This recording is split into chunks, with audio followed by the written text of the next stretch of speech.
Just good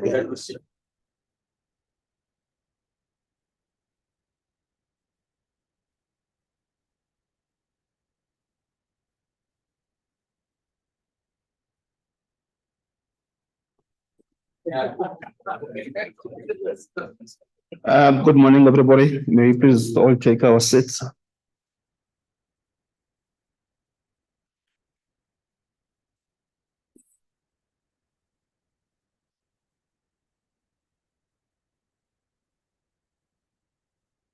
Good morning, everybody.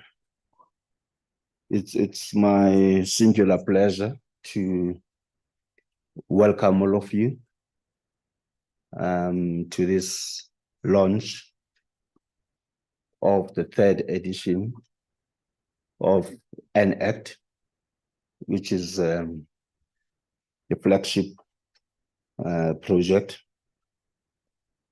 dealing with Africa's response to organized crime in the continent. This project is implemented by the Institute of Security Studies, but this is a partnership which is led by the GI-TOC Global Initiative Against Transnational Organized Crime, together with Interpol, and funded or sponsored by the EU. It therefore gives me great pleasure to welcome all of you who are in the house, as well as those who have joined us virtually in the virtual platform. We are all welcome. We've got 4 speakers this morning. Unfortunately, you'll be stuck with me until lunchtime. I will determine when you are going to eat. But it all depends on you, especially the speakers. We've got 4 important speakers.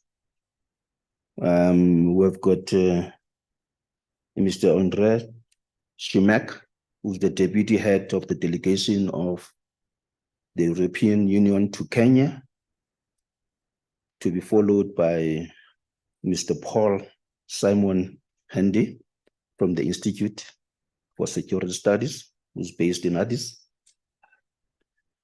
And then we'll have Ms. Elizabeth Julio Dominguez from Interpol, and then the director of the Global Initiative Against Transnational Organized Crime, Dr. Mark Shaw.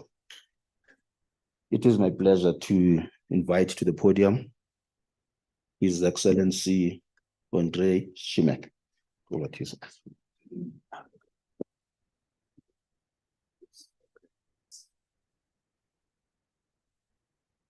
Thank you very much. Ladies and gentlemen, distinguished guests, it's a real pleasure for me to be here with you today on behalf of the European Union, even though I think that the topic that we are discussing today is not really a source of pleasure.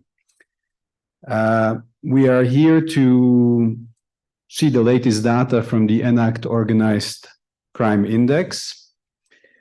This 2023 publication marks the 3rd iteration of the index, following the initial launch of the Organized Crime Index in 2019, along the margins of the UN General Assembly in New York. It is an expert-led tool designed to assess levels of organized crime and resilience to organized criminal activity, and draws on over 160 experts with country, regional, and also thematic expertise. So a very solid document. Organized crime, I think, as we all know, is quite a significant problem in Africa. We just had a small discussion before the start, and I was trying to understand how Africa compares to other regions. And I understand there is another type of reporting exercise for that, and I will have to look at that, I admit. But here in Africa, I think we don't really see any signs of the situation getting better. The continent faces a number of challenges, rise in human trafficking, expanding cocaine flows alongside growing global cocaine markets, and diversifying routes, as well as a prevalence of financial crimes. Some of these are, of course, also linked to the political and security developments in the countries on the continent that sometimes open the door for organized crime much wider. Criminal actors have a significant influence on the continent. They are colluding with local partners and organized criminal groups that are originating both from the African continent, from Europe, but also from other parts of the world. And they are operating here on this continent. They're increasing criminality and contributing to the fragmentation of resilience mechanisms. The impact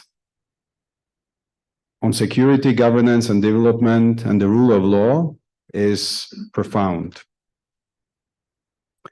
We, as the European Union, have been long committed to supporting continental, regional, and national capacities to combat transnational organized crime, including illicit flows to Europe.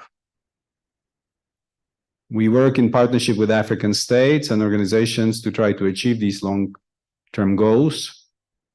Organized crime is a priority for our intervention here. It's a priority which is laid out in the EU-Africa Plan of Action, the Pan-African Program, which places security in Africa at the forefront of its international agenda, and the EU Roadmap to fight drug trafficking and organized crime. Indeed, security has been, I think, one of the key areas of cooperation between EU and the African Union. The ENACT Organized Crime Index is the flagship product of the ENACT project, which the EU has been supporting since 2017, and we have just renewed our commitment to the support of this program until 2026. We recognize that sustained analysis is a foundation for understanding organized crime dynamics, and therefore also for the correct measures that should be taken to mitigate this threat.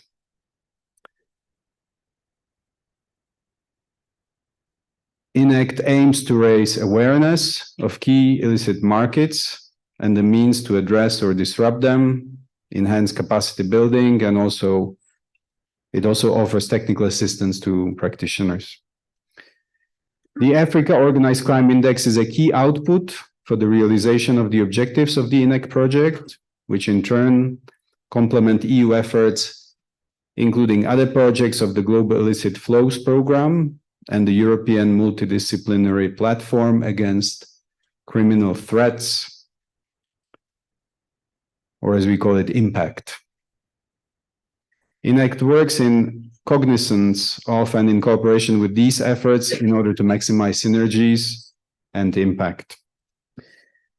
In the eyes of African countries, I hope that this tool that we will be presenting later today will continue to inform the design of appropriate policies, regulatory frameworks, and capacities, and to persevere in their implementation. What I can assure you is that the European Union will continue to support African efforts in combating the threat of transnational organized crime. It is in our mutual interest. I thank you for your attention, and I look forward to the discussion today.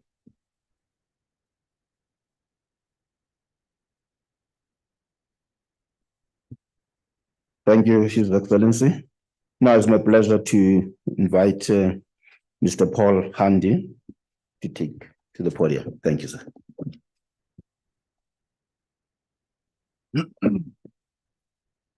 Thank you very much, Program Director. Ladies and gentlemen, good morning. I am Paul Simon Handy. I head the ISS office in East Africa with two entities, one in Addis and one in Nairobi. It's a real honor to be here today. And at the launch of this latest iteration of the Organized Crime Index for Africa. It is another important milestone of in our collective pursuits to understand and combat transnational organized crime on the African continent. In my few remarks, I would really like to underline the importance of producing empirical data for to produce evidence-based facts, data, which policymakers can use to for their work. So the empirical data cannot be overstated in our efforts to address the multifaceted challenges posed by organized crime. And the unveiling of this index, which is slowly making its way into as an established tool for policymaking in various capitals, particularly in Addis. It's being now referred to as one of the key producers, the key tools actually to produce policies regarding organized or policies to address organized crime. As we navigate the complex landscape of organized crime, having a reliable metric such as this index empowers us all, researchers, policymakers, practitioners, and so on and so forth, to make informed decisions and tailor our responses effectively. The depth and breadth of the criminal markets analyzed within the Organized Crime Index underscore the dedicated efforts of the ENACT, the consortium, the project. And by comprehensively examining various manifestations of criminality, this index provides us with a holistic understanding of the intricate networks and dynamics at play within organized crime. Such an approach is instrumental in devising strategies that target the root causes and interconnectedness of organized crime across the continent. Moreover, in acknowledging the rapidly evolving nature of criminal activities, because the criminal networks are always a step ahead, it's commendable that ENACT has incorporated also cyber-dependent and cyber-enabled crimes into this analysis. The inclusion of these growing crime markets is a reflection of Africa's increasing integration into the global economy and the emergence of a tech-savvy demographic, both among the youth and within criminal elements. Recognizing and addressing these modern challenges is paramount to staying ahead in our fight against organized crime. In today's peace and security landscape, and in the Sahelo-Saharan region in particular, where coups are on the rise and a security vacuum is created by the exit of peacekeeping operations, the nexus between terrorism and organized crime, organized criminality may appear to be growing. That is an important factor which may have an impact on our future trends in transnational crime. As we delve into the keynote presentations and findings unveiled today, let us not only reflect on the data presented, but also channel our collective commitment towards leveraging this knowledge for actionable change and policymaking. In conclusion, I extend my appreciation to ENACT, so in a way to all of us, for their dedication and tireless efforts in compiling this invaluable resource that the index is. Let us harness the insights gleaned from the ENACT Organized Crime Index for Africa to strengthen our resolve in combating organized crime and fostering a safer, more secure future for all on this continent. In conclusion, I would just like to state one thing that may also be for researchers and policymakers alike. Said, looking at the results of the organized crime, but also by comparing Africa with other regions, we can see what the index shows is that organized crime might be a way to look at state capacity. Organized crime might be an indicator of state capacity. Organized crime might show us what is the state of the state, actually, the capacity of the state to respond to those kind of crimes. For researchers, probably another avenue to try and understand how state capacity to respond or not to organized crime might say a bit about governance and state capacity in general in Africa. Mr. Moderator, I'll stop there. Thank you once more.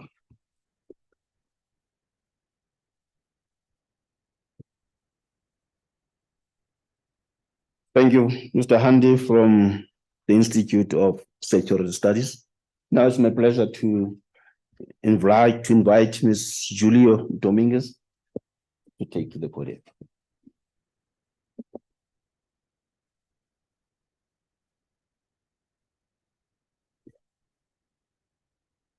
Good morning. Hello, everyone. Dear ladies and gentlemen, I am Elizabeth Domingues from Interpol. I'm a criminal intelligence analyst. And it's a great pleasure for me to be here today in an ENACT event representing Interpol. So together with GI-TOC and ISS, we conduct the ENACT project with a focus on enhancing Africa response to transnational organized crime, a European Union financed project. Interpol's responsibility under the ENACT project is to help African countries to build a robust law enforcement intelligence model that can support police across the African continent in adopting proactive strategies to fight organized crime and enhance investigative and response mechanisms. For Interpol, to develop the intelligence skills among member countries is a key and strategic pillar to rely on accurate, reliable, and up-to-date intelligence to conduct our activities and operations when supporting countries in fighting these criminal networks allow us to save time and resources in a more efficient way. The intelligence produced by the Global Index is quite important to us because it gives us a more complete global picture of these criminal networks and help us to better understand how these threats can have an impact on our society nowadays. Particularly, the Organized Crime Index for Africa, it is an important instrument for Interpol, but also for member countries to analyze and try to adjust or adapt their strategies according with the trends that were found and take measures to mitigate crime.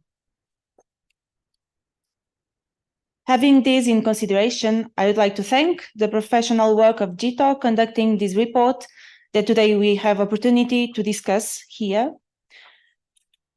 and conclude saying the partnership between law enforcement agencies and other stakeholders of civil society is fundamental, and it is a key factor to prevent crime to happen.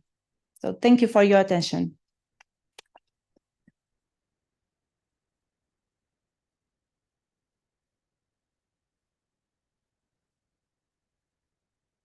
Thank you, Julio from the Interpol. Now, our last speaker in this session, Dr. Mark Shaw, the Director of Global Initiative Against Transnational Organized Crime. Thank you. Good morning, everybody, and really it's a great pleasure to be here this morning. If I could begin by thanking the EU, Ambassador, your colleague Louis, the ENACT work and the index we feel is a critical contribution to the data information economy around illicit markets in Africa and globally, and we are very grateful for the work. Secondly, to thank our two partners, Paul, ISS, and Interpol, of course, Elizabeth. For us, it's a privilege to work in a consortium between a multilateral organization and civil society is really, I think, if you like, a new frontier of doing research around organized crime. I want to make, if I may, just 3 very quick points which relate to the index. The first of those is the importance of producing strategic information on illicit markets and organized crime. And this has really been missing globally in the discussion. There's a lot of debate about how it can be done, the methodologies of doing so, the fact that information is missing, the fact that this is a hidden activity and so difficult to understand. But fundamentally, the process that the index globally and in Africa, and I want to make a point about how the index began later, is to demystify organized crime.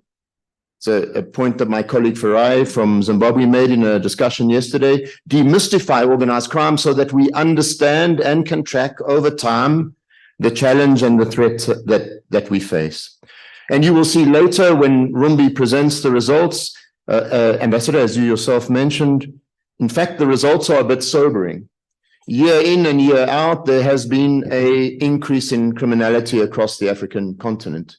We would love to show the opposite, I have to say, but the data does not, unfortunately, show that. There are some improvements, but overall, across the markets that the index covers, there has been a decline in the overall position. So the first point is really the importance of the strategic picture of organized crime over time. The second point I want to raise, and it's also a tribute to the large number of experts and the core group of staff who are involved, is just how challenging this exercise is. We present the data, you see the report, but this is the result of 2 years of work. It's an enormous amount of processing of data, discussions, agreements, very technical debates around methodology and the like. And out of that comes the index. So the index has taken 2 years, the document that you have, and I hope that you can get a copy and read and look at the data in greater detail. It really is the outcome of a very, very complex and rigorous process. Now, as Paul said, one of the innovations of this round is that in our discussions with stakeholders around the world and indeed in Africa, there was a sense that we needed to add some criminal markets. And so we have added 5, cyber, finance, and a range of others, which give a new perspective, I think, to global organized crime and indeed to Africa's position.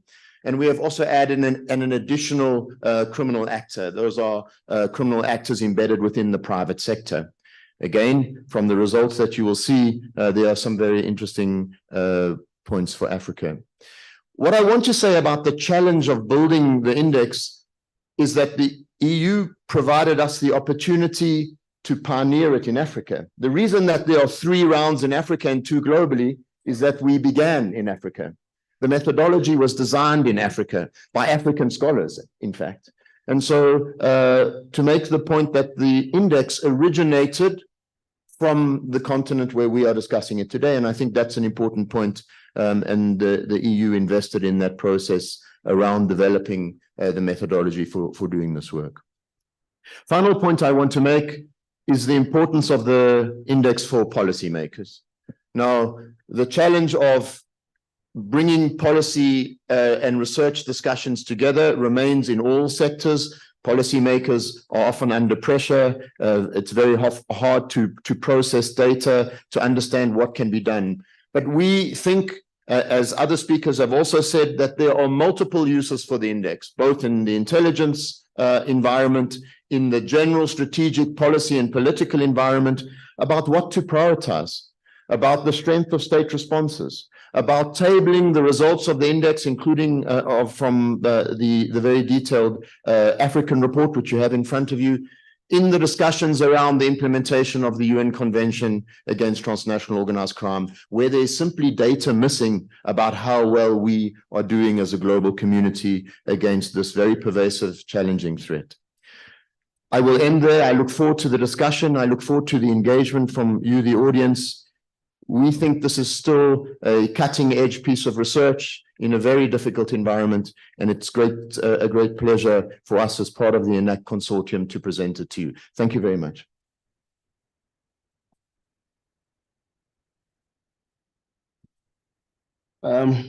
Thank you, Mark. A big round of applause for the panelists. I suppose the biggest challenge is now that we have all this data, all this analysis, what do we do? What do policymakers do? What do NGOs on the ground do? What does civil society do to make sure that we deal with the scourge of organized crime? This is the third edition of the index, which should be taken separately from the global index, but is part of the global index. Because out of this, we should be able then to formulate appropriate strategies to make sure that we reduce, Now, the criminal markets have grown from 10 to 15. Would have expected a decline, but it shows how Africa has become, a playground for transnational organized crime. Thank you, gentlemen. Now we'll have another session, which will actually then take us to reflections on how criminality and resilience have evolved over a period of time and how they affect the African continent. The first presenter will be Professor Itanibi Alimika, who will be doing all those reflections, and then followed by a presentation on the actual index by Rumbi. Thank you very much. Over to you, Prof.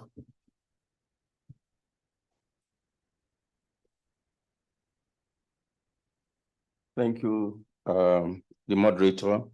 Good morning, everyone. My task is very simple. If you understand the biblical gospels, there was a man there, John the Baptist, who said, my task is to announce the coming of the Messiah. And this morning, my task is basically to make some preliminary statement and then invite the expert analyst who will be giving us the findings from the index. It's a great pleasure and privilege to be invited by GI-TOC to provide an introductory statement on the Africa Organized Crime edition, which is the third edition for Africa and the second edition for the global. So Africa edition is actually older than the global edition that now consumes it. So if there is a global index, it's because the African index had been successful and therefore become a product from Africa to the rest of the world. The moderator said we've moved from 12 to 15 or 10 to 15. What that has done was actually to also correct some of the limitation of the earlier one, in which certain markets which are present across the world were omitted, which then made it look as if the markets in which organized criminals operate were very limited. And so we expanded. So don't be surprised if we actually, in the next edition, have 20 markets. It's simply to look at the areas, the activities in which organized criminals, ply their trade. The crime is a universal problem, and organized crime is a subsector of that global phenomenon. And it has been growing across the world. There are many complexities about organized crime. First is there is an intrinsic relationship between organized crime, which is we prefer to refer to as illicit economic activities, and illicit economic activities. There is so much interlocking relationships. Sometimes I think the link between them is usually often scarcity and lack of transparency in operations. So you find this linkage when you're talking about illicit economy. You must not forget the licit aspect, because the failing of the licit that gives rise to illicit economy, or the weakness of the licit economy give rise to illicit economy. And I think we keep that in mind when we look at the trends in Africa. I was talking with the EU representation. In this current one, you find 3 countries were very, in some way, high up, and that is Nigeria, my own dear country, Kenya. Okay, I leave the politics of Kenya and Nigeria. But if you want to hear the full story, Kenya is so close to Nigeria. I don't know why we are separated by territories. Then the third country is South Africa. And we're just saying, could it be also these are the 3 largest open market in sub-Saharan Africa? So we must also look at the character of the illicit economy.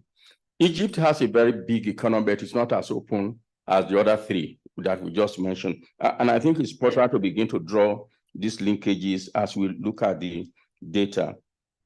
So index has 3 components. The first component measures criminal markets. What are we really calling markets? They are just domain or activities. So for example, you have drug trafficking, that's a market. You have human trafficking, that's a market. So when we talk about criminal market, we're looking at specific area of operation in which it can be licitly organized or illicitly organized. So that comprises about 15 different types of economic enterprises. The second component is the criminal actors. And this comprises about 5 different types of the ways that actors engage in illicit economic enterprises. The third one, dimension of the index, is what is referred to as resilience. And I think that word has come up very frequently. So the index does provide us with the analysis of the scope, type, and trend of organized crimes, as well as organized crime perpetrators and the resilience to those organized crimes across countries. So when you're reading the report, 3, put your mind on what are the markets, how prevalent are the specific markets, and then of course, who are the perpetrators, who are the actors. And the third component, the leg, is what is the capacity of that country to address and combat illicit operation. That's basically the structure of the report. I think the index also offers us, once you exercise the necessary caution, a comparative analysis among countries. My conviction is use the data, the index, more profitably, because that's the highest return to investment, to address your country's problem, rather than focus on the comparative data. That means if Kenya has organized crime, you should focus on it more as looking for solution than comparing itself with South Africa. That's not the fundamental aim, is to provide with tools to address your own national problem. So let's not get caught up with comparisons. Then, of course, I think one of the most significant utilities of the index is the comparisons of level of criminality and resilience. And this is critical because I'm sure there are people here again in the politics of evolution of discipline. Those of you who read sociology, you know that sociology was called the queen of all sciences. And some decide to call it the imperial subject. So you have sociology of anything, whether to medicine, to technology, to computer, to whatever it is, there is a sociology of it. And one of the founders, Emile Durkheim, a Frenchman, said that crime is indeed necessary for a society. A society with crime is impossible. And he said, even in the midst of angels, they would define a crime. And he then said, crime is very functional. That means it's actually useful, and this is very important, that it performs the function of defining the moral boundaries of a society by the repulsion that it engenders. So crime in itself is not a problem. What constitutes, I'm trying to underscore the import of resilience. What is important, again, and criminologists underscore this, is not the presence of crime. It is when you have a high level of crime and your capacity to address it is weak, then you have a problem. If you have high crime rate and you have crime capacity, it's not a major problem. You don't often hear America say they have crime problem, but the volume of crime in America, you all know, is frightening. But because they have a corresponding resilience, we often don't term it as having a crime problem. So, and I think this index try to help us to understand this, where you have a high criminality score, and you have high resilience score. It meant while you have this problem, you also have institutional policy and other measures to counter the consequences and the scope of that. When you have a high criminality score and you have a low resilience, you're really in trouble. You're looking for problem solvers. But as I want to underscore that you find for each country criminality score, and then you have a resilience score. It is nothing that is static. It's actually a volatile score in the sense that it can change very rapidly. So countries with high criminality score or even low criminality score and high resilience, it is not a reason to go to sleep because you are dealing with a very volatile and dynamic sector of society. So the index is therefore a very useful tool for policy making. And it does allow, again, going back to criminality scores, you may find that some countries' problem is in the 7 of the 15 markets. Some may have 12 of the markets. For example, the 3 countries that seem to be highest on the top, again, Nigeria, Kenya, South Africa, they are countries which has almost a prevalence of all the 15 markets. So it then makes it looks as if there is a problem. But there are other countries who have more problem in specific market than this individual country. So there is nuances that you must also, read into the problem. As I said, the organized crime problem is more importantly a policy tool, then an academic tool, then thirdly, a public education tool. And I think it is the collaboration between the 3 practitioners that is very important. And I think that is reflected in the production of the index itself by the collaboration between the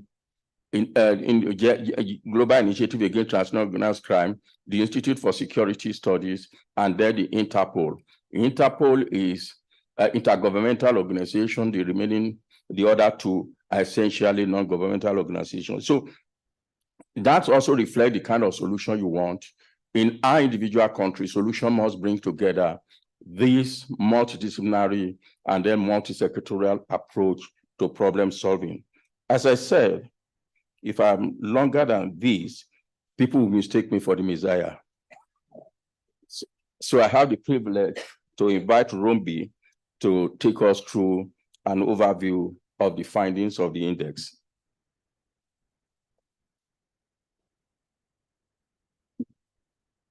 Prof, you have just staged the coup. I'm the one to invite Rumbi. You see, this is African. Let me thank the Prof for the prelude and the context.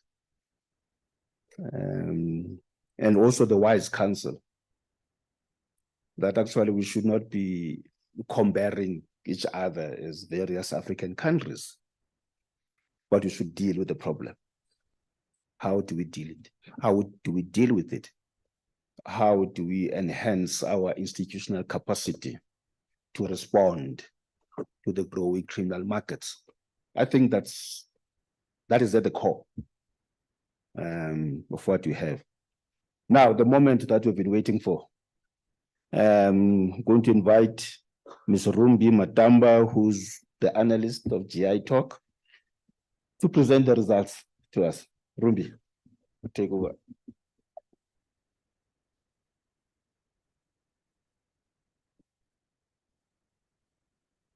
Thank you so much to the Chair, Advocate Bikoli, as well as to Professor Etenibi for that very lovely introduction, but one which has made me very nervous because of the connotations between the Bible and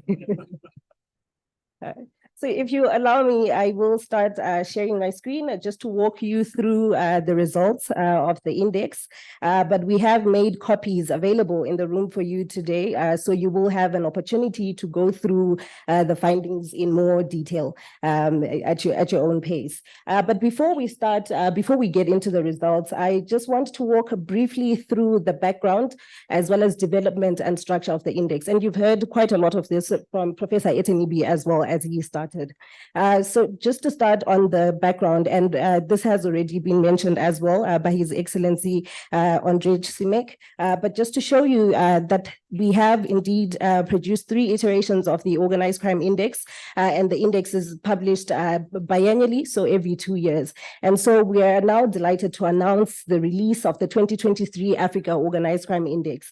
And with this 3rd iteration, I just want to point out that we have up to 6 years worth of data on criminality and resilience on the continent. So starting from 2018 up until 2023. And this data enables stakeholders such as yourselves in the room today to identify continental as well as regional trends and needs in terms of criminality and resilience on the continent. So again, to drive the point that this is to encourage discussion so that we start coming up with solutions as we go.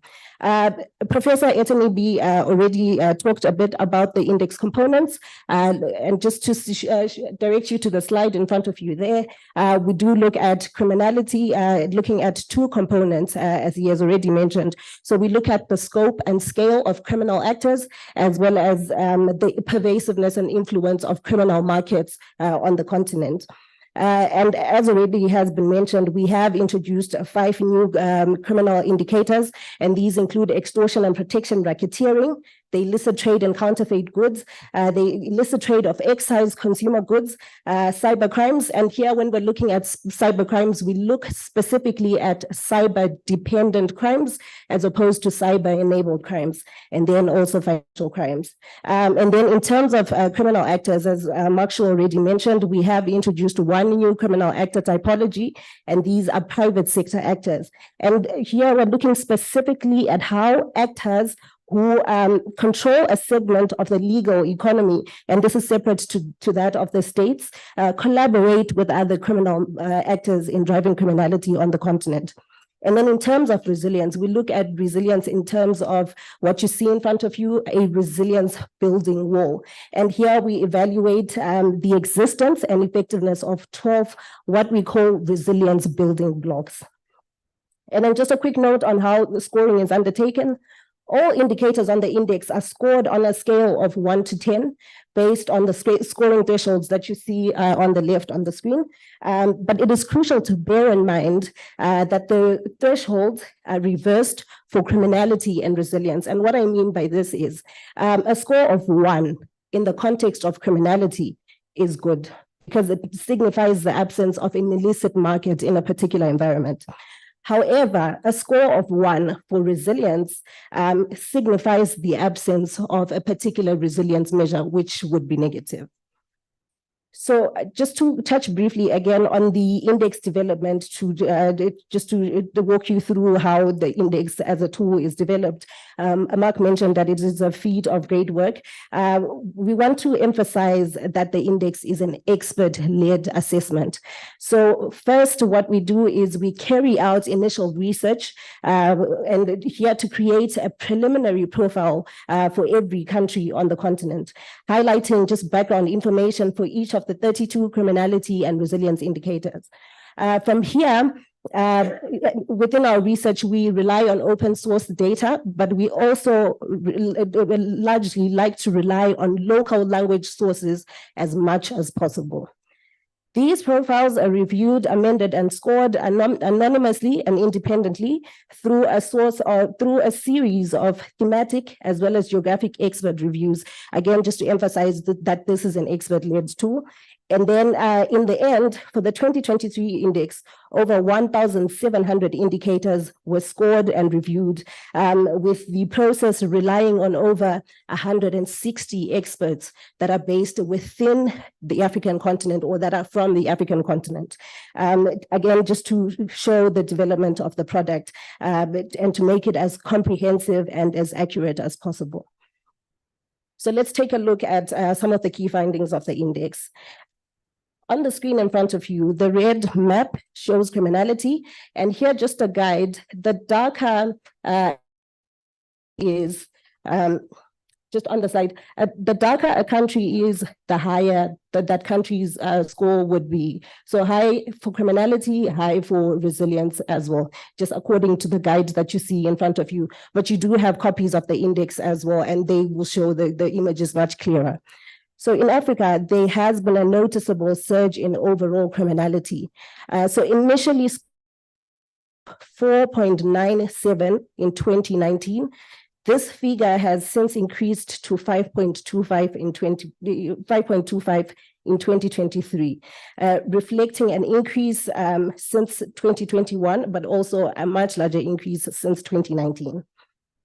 While this increase is less pronounced compared to the changes that we observed between 2019 and 2021, and remember this was at the height of the COVID-19 pandemic, it still emphasizes this persistent trend of escalating criminal activity across the African continent, as Mark mentioned earlier. But it's worth noting that this surge in criminality has occurred in new criminality indicators, a point that Advocate Bigoli also raised earlier. So when you consider only the original indicators, which encompassed 10 criminal markets and 4 criminal actor typologies, there was a much larger increase in criminality. However, the addition of the new criminality indicators have brought the increase slightly lower. And this is an indication that some of these new criminal markets that have been added onto the continent aren't as pervasive within the continent. Just an example, cyber crimes, for example. By contrast, there has been a marginal increase in resilience levels since 2021. While there's a marginal increase in resilience on the continent, the gap between criminality and resilience has increased. Because remember, criminality has increased and resilience is lagging behind, although it is improving slowly. So that's a point to remember. So let's look at the results a bit more in detail by using what we call, it's Africa, so we're having a connectivity problem. So I'm just connecting again to the Zoom slide. It should be coming up now. Okay, there we go. Okay, if you just give me a second.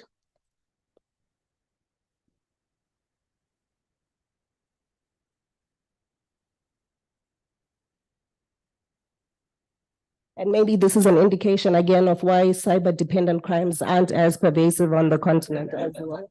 Yeah.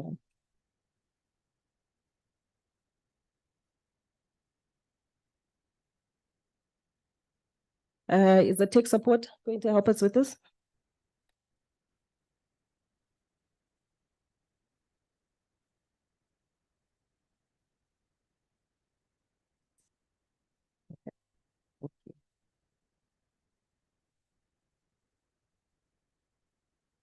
Okay, it's loading.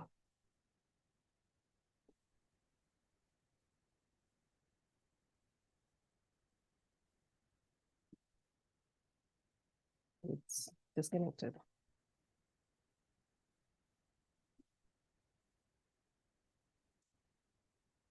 No.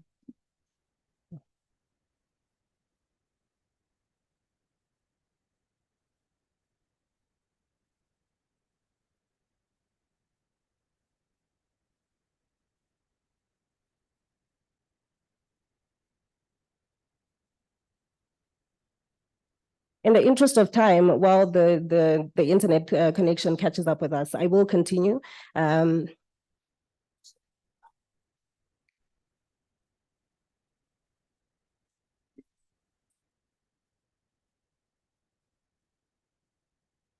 Okay, so picking up on further analysis again, looking at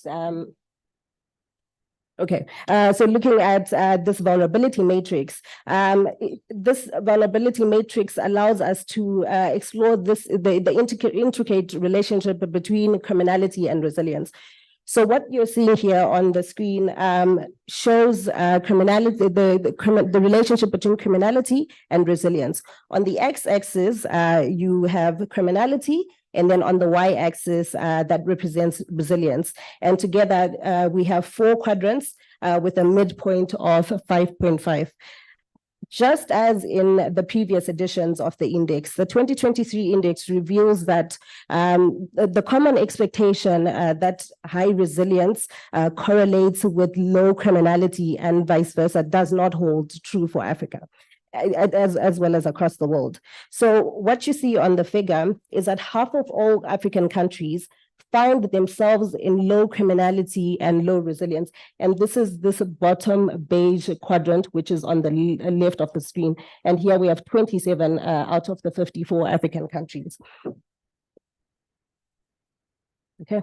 The other 24 countries are distributed between the high criminality and low resilience quadrant, which is 21 countries in the red quadrant on the right, bottom right of the screen. And then we have low criminality, high resilience. And here we have 3 countries on the African continent, which are situated, and this is the green quadrant, which is on the top left. And the green quadrant is ideally where all of these countries floating at the bottom of the quadrant would ideally want to be placed in low criminality and high resilience. The distribution of countries on the vulnerability matrix implies that there's a rather weak link between levels of organized crime and levels of resilience as measured by the index. But it's also just worth pointing out that the expansion of the index scope also likely contributes to this weak link between criminality and resilience. And just to move on further to the next slide. While there are nuances to be found from one country to the other, and you will see this as you read through the presentation, as you read through the copy of the index that you have in front of you, it's crucial to understand that one of the key findings experts found as they evaluated the countries is that conflict and instability play a significant role in driving criminality in Africa. So conflict and instability not only contribute to the financing of illicit markets, such as arms trafficking or the illicit trade in non-renewable resource crimes, but it also renders societies more vulnerable and gives rise to other illicit practices, such as human trafficking as well as human smuggling. Just to illustrate this point further, some of the highest scoring countries for criminality in Africa, and these are highlighted on the map in front of you. So that includes Libya, Kenya, the Democratic Republic of Congo, as well as Nigeria, have experienced various forms of conflict in 2022, and this is according to ACLED data. Just to note that conflict here refers to both armed and non-armed conflict, as well as instances of political violence.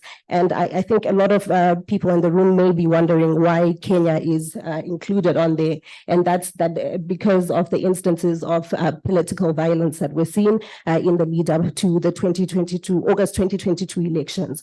And this is also a similar point for Nigeria as well, which also saw an increase in political violence in the build-up to their February 2023 elections. So both Nigeria and Kenya had the highest civilian targeting events in 2022, ranging from armed insurgencies, gang warfare, banditry, as well as mob violence. And this is according to ACLED data.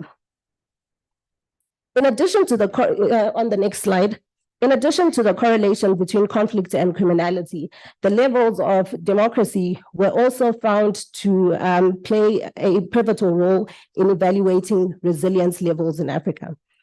So the interconnectedness between resilience levels and democracy was reinforced by the strong correlation that the index identified on the continent using the EIU's democracy index. While it is still important to acknowledge that countries that are characterized as democratic still grapple with their own criminality challenges, the relationship between democracy and resilience is relatively straightforward to establish. This is because countries that are characterized as democracies are equipped with effective rule of law, with robust accountability mechanisms, as well as vibrant civil societies, which all are generally better equipped to address organized crime and to build resilience, as opposed to authoritarian states, for example. And then moving over to the next slide, where we're now looking at the continental criminal markets trend. So starting off with the 5 highest scoring countries on the 5 highest scoring criminal markets. As you can see on the graphic here in front of you, despite the inclusion of the new criminal markets that we have recently added, human trafficking continues to be the most pervasive criminal market on the continent. And this is for the 3rd consecutive iteration of the index. The prevalence of human trafficking, as well as the growth of this criminal market, were closely linked to the heightened levels of conflict in Africa, which have led to conditions that include forced displacement, modern forms of slavery, forced recruitment, including the recruitment of child soldiers, and disruptions in social and familial structures, which ultimately all contribute to an increased vulnerability to human trafficking. As you can see on the slide, the recently added indicators do not have 3 sets of data, but what stands out is financial crimes, which have been evaluated by experts to be the 2nd highest scoring criminal market on the continent. And financial crimes are attributed to widespread incidents of financial fraud, tax evasion, embezzlement, as well as the misuse of public funds. On the slide, you can see that all the original criminal markets have increased in pervasiveness in 2019. But then in contrast to this overall trend in increasing criminality, which you can see across all the traditional criminal markets, the heroin trade followed a different trajectory. So initially in 2019, while identified as one of the criminal markets with a lower pervasiveness on the continent, it decreased between 2019 and 2021. And this is likely due to the disruptions of flows during the restrictions that were imposed around the COVID-19 pandemic. But then you can see on the slide that between 2021 and 2023, the heroin trade has started rebounding again to its pre-pandemic scores. So showing that interesting trajectory of dropping and then increasing again. Another interesting criminal market that we have also seen as evaluated by experts is that the cocaine trade was identified as the market with the most significant expansion in Africa. So when you look at all the criminal market blocks, you can see that the cocaine trade stands out particularly because of that sharp incline in criminality since 2019. Moving over to the next slide to look at the criminal actors. While no significant increase in the influence of criminal actors on the continent was observed, the continental average of criminal actors indicates that overall criminality across the continent is driven by the influence of criminal actors as opposed to the pervasiveness of criminal markets. So similar to the global trend, state-embedded actors remained the most dominant agents in facilitating economies in Africa, and this is seen globally as well, increasing their influence by 0.52 points since 2019. State-embedded actors are the most pervasive typology of criminal actors across all the 5 regions on the continent. And the high influence of state-embedded actors across the continent reflects their role in facilitating as well as enabling illicit activities from within the state's apparatus. And this involves the collusion of the state and political elites with criminal groups, and in addition to that, their collusion with foreign actors. But the newly added private sector actor, as you can see on the slide, was evaluated by experts to not have as high an influence on the continent as opposed to the other criminal actor typologies. But then nuances do exist when you look at each region or each country in particular. Moving over to the next slide to look at the development of resilience on the continent. So as I previously mentioned, Africa has only seen a slight increase in resilience levels since 2021. And this again leads to this overall growing gap between the ability to combat criminality on the continent and the resilience to respond to criminality on the continent. So each resilience building block is a standalone and equally weighted indicator, but it's possible to group them into broad categories that reflect the different parts of society. And these are leadership and governance, and these are the blocks in the darker blue color.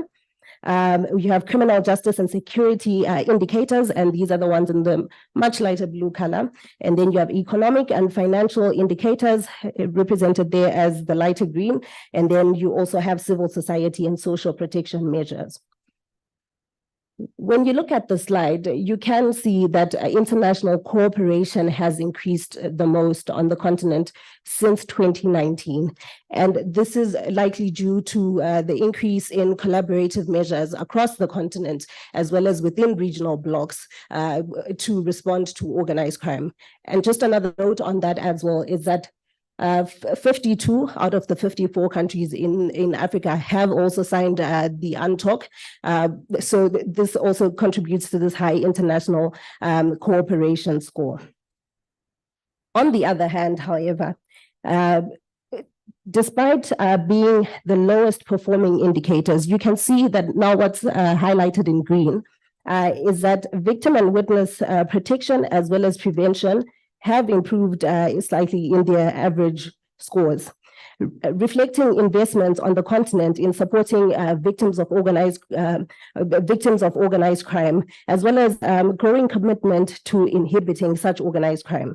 But while that, the indicators in that grouping have increased slightly, you can see that there has been a notable decline in non-state actors, and that's the one that's right at the end.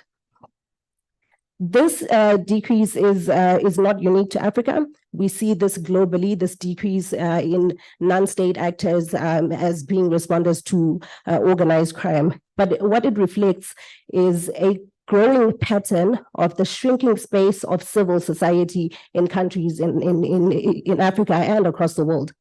The reason this is concerning is because within the evaluations that were conducted by experts, non-state actors were found to be at the forefront of responding to, addressing, as well as building responses to organized crime. So this decline in their score is quite worrying for the continent as well as for the rest of the world. Moving on to the next slide to look at the regional results. I will next slide. So I will look at each region individually, but we can see from the slide that there are just key points to raise on some of the changes that have happened since 2021. So upon closer examination of each of the 5 regions on the continent, the index results reveal a much nuanced picture. So in 3 of the 5 regions, we observed an increase in criminality between 2021 and 2023. So specifically, criminality has risen in East Africa, in North Africa, as well as in Southern Africa. In contrast, however, we have seen marginal increases in West Africa, as marginal decreases, in West Africa, as well as in Central Africa.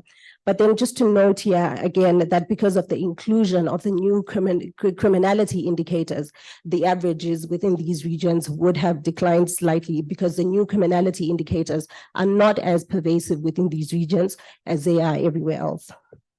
When it comes to resilience, North Africa and East Africa exhibited a deterioration in resilience since 2021. While Southern Africa and Central Africa showcased an increase, albeit marginal, in their resilience. But the most notable improvement in resilience was observed in West Africa, which has improved in its resilience. But given these nuances and the variations observed between and within the regions in terms of criminality and resilience, it's imperative that we look at each of the regions specifically and at your own pace, engage on the index website to see each country profile in more detail. So moving on to the next slide, starting with East Africa. Just to look, next slide, there we go. Just to look briefly at West Africa, at East Africa. East Africa scored highest, driving the continental averages for several criminal markets, including human smuggling, extortion and protection racketeering, arms trafficking, as well as criminality in the region was driven by high levels of armed and ethnic conflicts, as well as the presence of non-state armed groups and militias who also contributed to the region's high extortion and protection racketeering practices. In line with continental trends, state-embedded actors were also evaluated by experts to be the most influential criminal actor type on the continent. In terms of resilience, since 2021, all criminal justice and security indicators have declined, with law enforcement continuing its decrease since 2019. Social protection indicators had some of the lowest scores, reflecting inefficient social protection measures within East Africa. But following a major setback during the COVID-19 pandemic, non-state actors within the East African region have regained some space in East Africa, despite facing continuous challenges in the work that they do. Moving over to West Africa. You'll see that in West Africa, criminality decreased slightly, and this is again due to the inclusion of the new criminal markets. Criminality in the region is driven by political instability, armed conflict, as well as heightened insecurity within the region. The region has been identified by experts as to be the main continental hub for cocaine trade, with the region being a widespread and established transshipment point for cocaine, which is trafficked from Latin America en route to European consumer markets. In terms of resilience, however, the region had high scores for indicators relating to leadership and governance, as well as criminal justice and security. But non-state actors within the West Africa region were also influential, and especially in countries such as Ghana, as well as Senegal and Nigeria, showing that there's an active civil society within the region. Moving over quickly to North Africa, which is on the next slide. North Africa stands out as the highest scoring region for financial crimes, and it is the highest scoring region for financial crimes, not only on the African continent, but globally too as well. Human trafficking within the region decreased, but the human smuggling increased considerably due to the surge in migration from Libya and Tunisia outwards towards Europe. And then in terms of their mixed capabilities and capacities within the region, ranging from Libya, for example, where fragmentation hinders resilience, to Morocco and Tunisia, which have higher resilience to organized crime. And then looking at Central Africa, which is on the next slide. Since 2021, criminality levels in Central Africa have decreased slightly. Decreased slightly.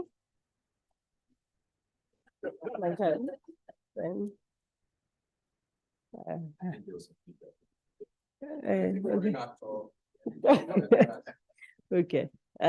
Shall I try again? Okay, just to wrap up quickly on Central Africa. To wrap up quickly on Central Africa, non-renewable resource crimes scored highly within the region, and we see the influence of foreign criminal actors, particularly in environmental crimes such as flora, fauna, and non-renewable resource crimes. And then keeping up with the continental trends, again, state-embedded actors are particularly influential in the Central African region. Lastly, Southern Africa, which is on the next slide. Fauna crimes were the most pervasive criminal market in Southern Africa, but Southern Africa is also identified as a region which has widespread heroin use and heroin consumption within the region, but it also serves again as a transshipment point of heroin. And then in terms of resilience, similar to the entire continent, state-embedded actors are pervasive, are influential in Southern Africa, looking specifically at particular countries. Lastly, this is the last slide. To draw again on the key findings, we see that criminality has risen while resilience lags, which is a measure for concern.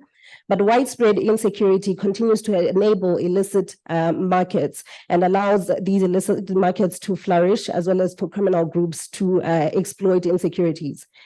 Democracy was found to be strongly correlated with resilience, as explained earlier, but the space for civil society has been shrinking since 2019. I will stop here. Thank you so much for your grace, Chair.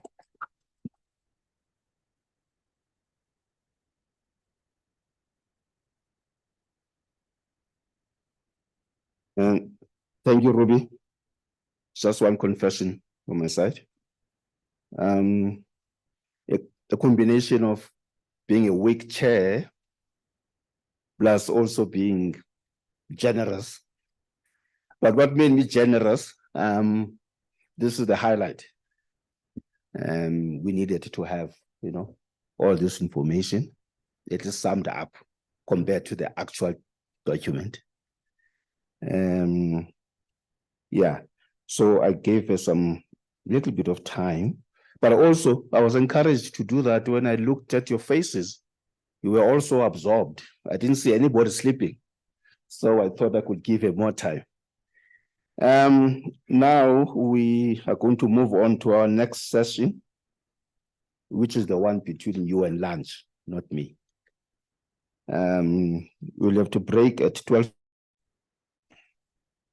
I think we might just have to extend a little bit than that.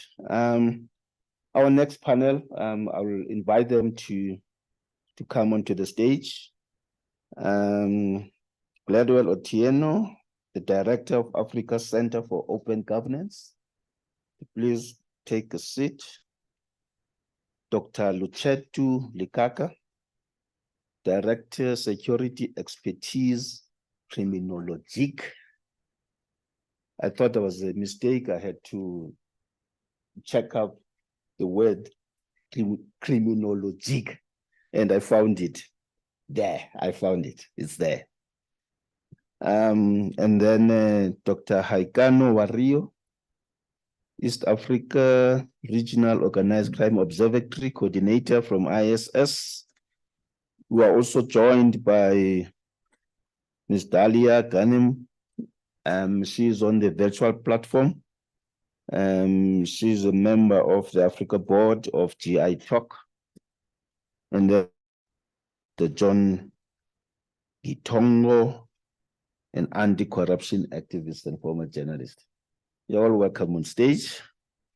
They'll be giving us some reflections on the index. These are the experts. And what Rumbi has presented, she did it with other experts. Now we'll see whether there is common thinking, whether they are at them of the same mind. The first one to take the floor will be Ms. Gladwell Otieno. Over to you, Gladwell.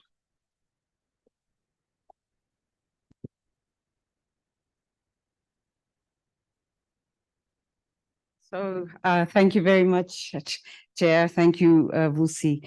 And thank you very much, the organizers, to the consortium who have produced this index. And thank you so much, the audience, for attending.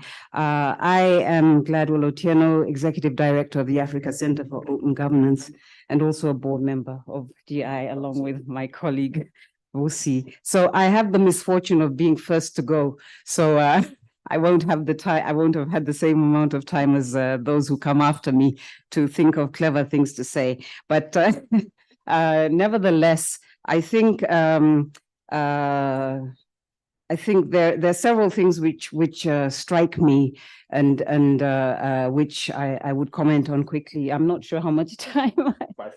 5 minutes. Oh, well.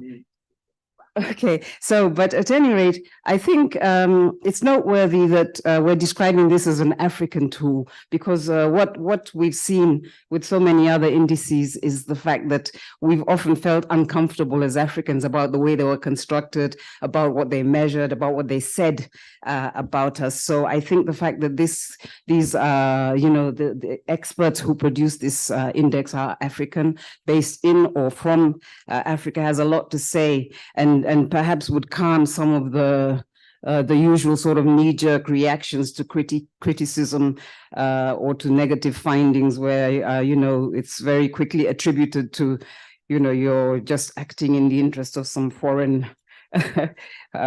agents. But I think related to that, it's important also, and this was stressed by previous speakers, to see this as a policy tool.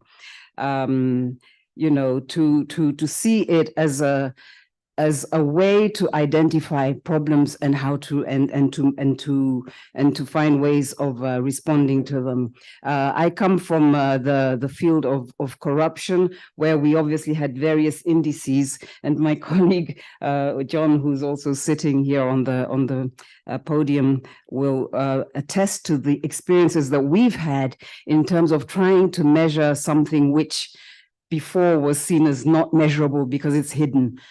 Corruption was something you would talk about in the bar, and it wasn't seen as something which is amenable to policy intervention. So I think the important thing of seeing it as a policy tool, of having information, which if you're a self-confident leader who's not afraid of criticism, you would use this even as management information to put your finger on where is the problem and how do you deal with it, if you really want to deal with it, which related to another concern is the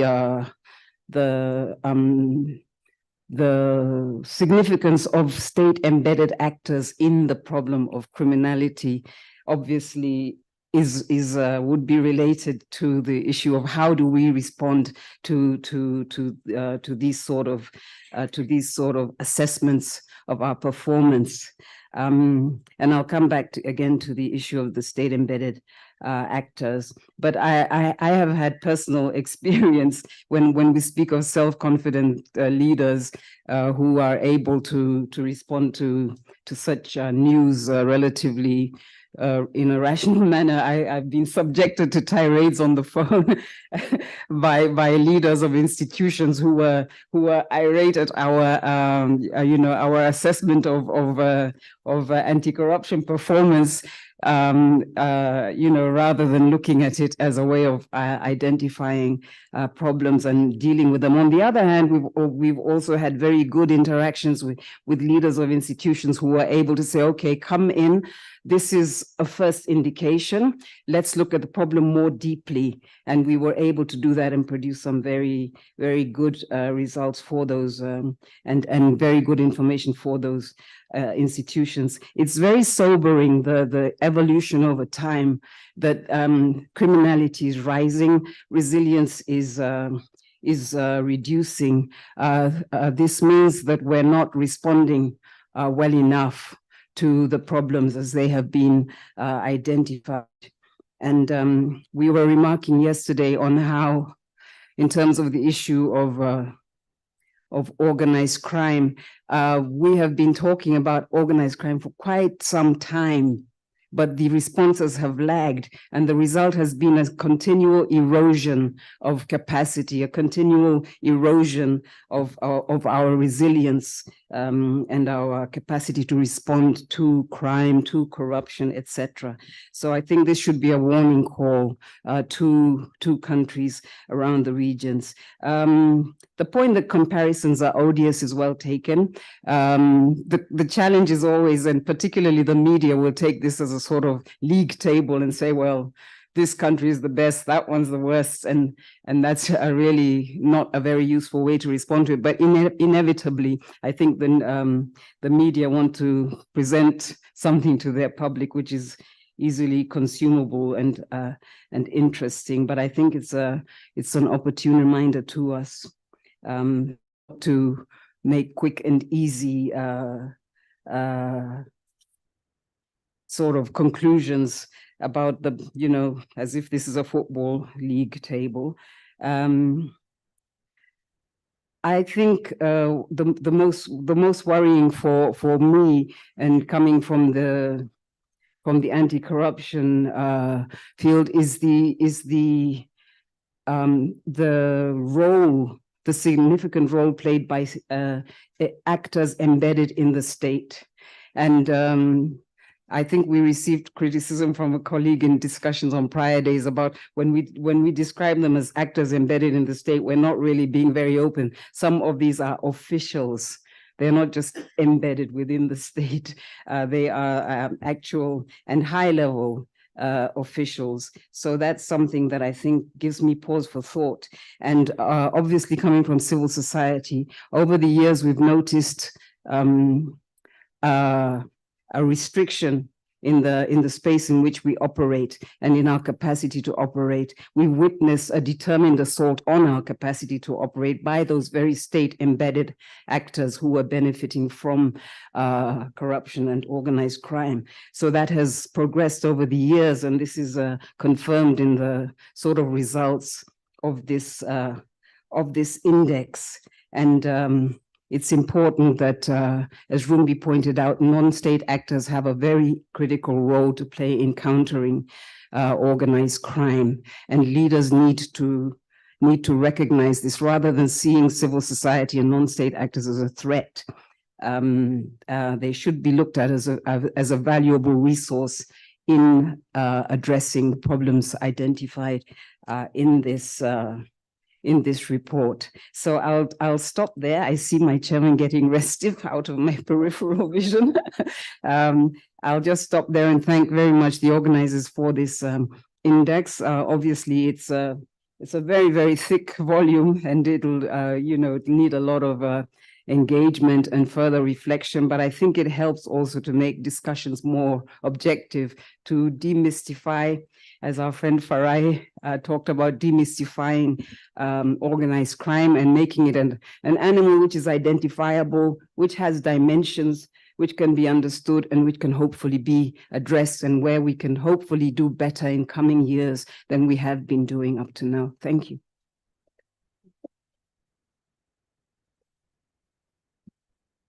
Thank you, Gladwell. Now it's my privilege to invite Dr. Luceto Likaka to make his presentation. Thank you, sir.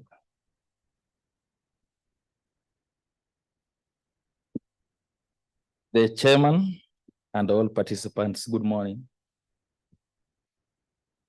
Indeed, when you look at this report, and considering that is the third one, you will see a clear trend in terms of the relationship between the markets, the actors, and the state capacity. Again, a very interesting observation is that we have got regional-based crimes. What we have in East Africa, in terms of human trafficking, among others, what we are seeing around Central Africa, and also what we are seeing in the North. Then the quick question will be, as we look at the relationship where we are seeing the great hand of international cooperation, why are we not seeing it translating in terms of now helping us address the issue of resilience? If you consider, for instance, resilience and you relate it to democracy, then you find it's a little bit fallacious. Why? You'll expect that where there's democratic space, there'll be better resilience mechanisms. But then you find that is actually the opposite. Then you see a shrinking civil society space, a huge danger in the sense that the whole of society approach in terms of addressing this organized crime is not being brought on board. Then what is the way forward? If we don't really strengthen the civil society and use that kind of approach, including very good words that my colleagues have used, state embedded. I think they should have put it very well in terms of state driven or state exhibited kind of, because they are the real actors. Because where you find most of this organized crime taking place very well, there's complicity between the investigators, the prosecutors, and the political class. And therefore, the political class plays a big role in the increase of organized crime across the continent. And if we have to develop solutions, probably we just need to start thinking around our governance, around the rule of law, because this is actually what provides the good space for all these markets to thrive. In conclusion, in my view, it will be good that some of these recommendations, as they are regional based, that they could be taken beyond to specific entities, to specific institutions, so that it is clear for us to pick them going forward. Even as we measure, for example, from our first report, how then have the actors picked on some of these recommendations? How have the state improved their capacities in terms of addressing some of these concerns? Because therefore the report will carry the weight as we are able to measure our recommendations and how the main actors have actually picked up these recommendations over time. And this will help us going forward. I thank you.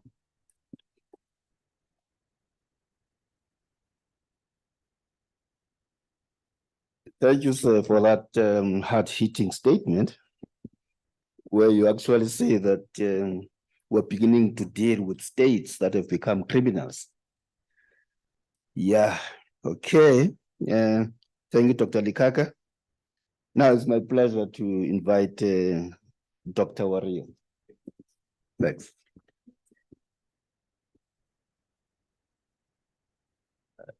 Good morning.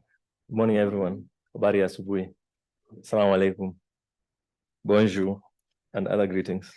Right. My name is Elkano Wario. I'm from Institute for Security Studies. We are part of the consortium that is behind the production of these key indicators that gives us how Africa is faring and how the world is faring as far as transnational organized crime is concerned.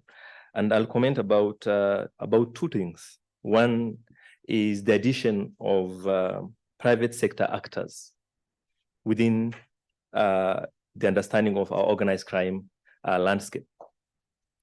Private sector actors have always been considered to be not necessarily so much linked with criminality, but if one needs to look at the cases that relate with illicit financial flows, for instance, money laundering, the key actors that are often involved in facilitating global flow of funds that not only feed into criminality, but also terrorism, are the private sector actors, the bankers, the legal firms, that facilitates movement of, say, state-embedded corrupted resources from Africa to Middle East, to Southeast Asia, to Mauritius and others. So it is very, very important that the private sector actors is one category that we shall continuously focus on seeing their role within the growing complexity of criminal markets that we have here in Africa. Secondly, the foreign actors have been mentioned as particularly very important as far as criminality is concerned, for a number of reasons.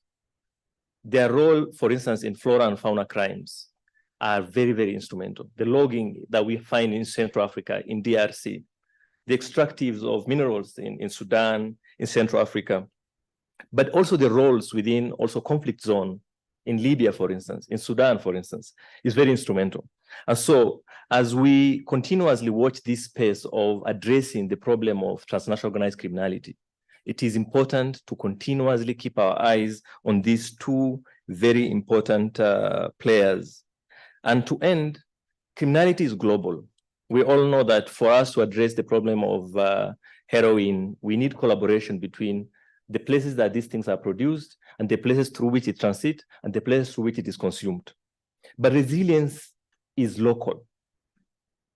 In a big way, it is very local. It is the responsibility of our governments to ensure that we have institutions in place that can well address this problem. Of course, international support is necessary. So while criminality still remains a very much global perspective, resilience requires institutions within these countries to do better, of course, with international collaboration, so that we have our countries, our regions, and our continent much more stable, much more resilient to address the problem of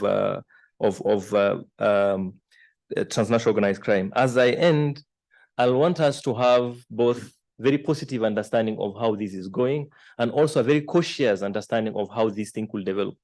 We've seen over the last 1 year constitutional regime changes in the Sahel, for instance, in Niger, in Mali, in Burkina Faso, in Gabon, and other spaces. We're seeing very unstable Sudan, for instance, for the last 1 year plus now. What does this really mean as far as growing criminality that we will face in the region?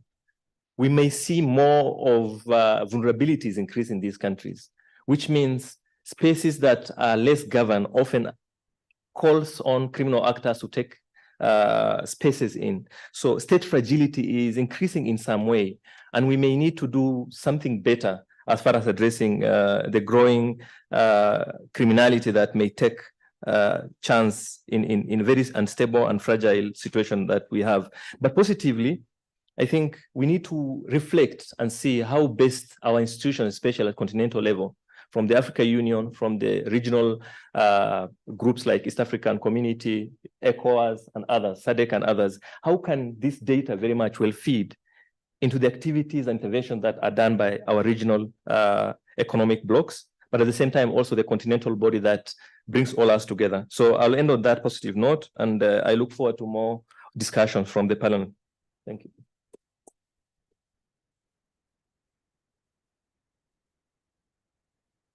Thank you, Dr. Wario, and the challenge that you've put forward. We also have got another panelist who's not with us, who's on the virtual platform, Dr. Dalia Ghanem. I'm not so sure whether she's connected.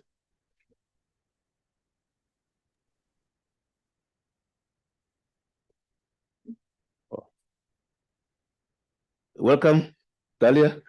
Over to you. Hi, everyone. Sorry for not being able to make it to Nairobi with you. So I've been asked to comment very briefly on the ENACT Organized Crime Index for Africa 2023. I have to say, first of all, congratulations. It looks fantastic. It's very interesting. I loved everything about it. I think this is the kind of product that we should have, on some different other issues, and congratulations. So I took few notes here, and I cannot, tackle all what has been written in that index. However, clearly there are trends there and very important point. I will start by saying that this 2023 index reveals a continent-wide increase in criminality over the past 5 years, with notable challenges including human trafficking, expanding cocaine markets, and prevalent financial crimes. The ENACT Organized Crime Index for Africa has tracked criminality and resilience trend across the continent over the past 5 years, highlighting the interconnectedness of crime, conflict, and democracy. Clearly, the index consistently identify higher resilience in democracy state and emphasizing the crucial role of effective rule of law, accountability mechanism, and a transparent civil society organization in combating organized crime. The index has identified a clear correlation between conflict and criminality, with regions experiencing more conflict and more instability, which they tend actually to exhibit higher level of organized crime. Conversely, countries with stronger democratic institutions demonstrate greater resilience to organized crime, underscoring the importance of rule of law, civil society organization, accountability, and transparency in combating criminal activities. Another finding is that despite a gradual return to pre-pandemic levels and conditions, resilience in Africa struggles to match the escalating criminality. Contextual factors such as conflict and democracy, as I said, play a very important role, and the index shows it very well. They play a significant role actually in shaping vulnerability to criminality. Regions experiencing conflict tend to exhibit higher level of criminality, as conflict contributes to the financing of illicit markets and intensifies vulnerability to activities such as human trafficking. Another thing that the index, the Organized Crime Index, shows and has found is that a strong correlation between widespread insecurity and organized crime in Africa. While organized crime can contribute to conflict and violence, the relationship is not purely causal. Rather, conflict and crime often reinforce each other in a vicious circle. This dynamic is particularly evident in West Africa, where conflict has fueled the growth of illicit economies such as cattle rustling and kidnapping for ransom. Another finding is financial crimes, which has actually emerged as the second most prevalent criminal market in Africa in 2023, and North Africa has the highest score for financial crimes. Cyber-dependent crimes were the least pervasive criminal market in Africa, likely due, according to the index, because of low internet penetration rate on the continent. Armed trafficking has demonstrated a steady growth since 2019, and East Africa scored the highest for arms trafficking, followed by Central Africa. Another crime that has been identified by the index is environmental crimes that have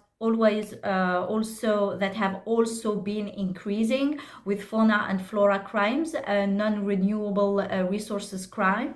The continental cannabis trade also increased, especially with North Africa being the highest scoring region. And the synthetic drug trade has also grown, with tramadol and methamphetamine being two of the most commonly trafficked synthetic drugs on the continent. Unfortunately, according to the index, of course, these trends are concerning for Africa, and they are likely to increase, and they highlight the growing threat of organized crime on the continent. Few small notes to finish. I think what's the more important also is to see that, you know, the gap between criminality and resilience is widening in Africa, with criminality increasing while resilience level remain relatively stagnant. Second point is that criminal networks in Africa are often loosely structured and primarily involved in the drug trade, human trafficking, and human smuggling. The index also highlighted the most the rise, if I may say, of foreign actors who are playing more and more of significant role in organized crime in Africa. And finally, I think the conclusion is that these trends highlight the need for African countries to strengthen their resilience mechanism to effectively combat organized crime. And I think the index in that matter is an amazing report, an amazing tool to help them do so, provided, of course, there is the political will for it. Thank you.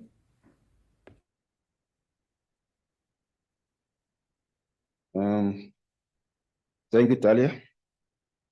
Let me just, before I forget, when we break for lunch, we've got evaluation forms. We really appreciate if you were to take some 2 minutes just to make an evaluation as to whether you have found this to be useful and have some more ideas so that we can do better in the future.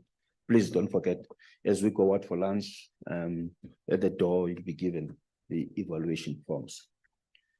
Now, John, the floor is yours. This man needs no introduction. John, over to you.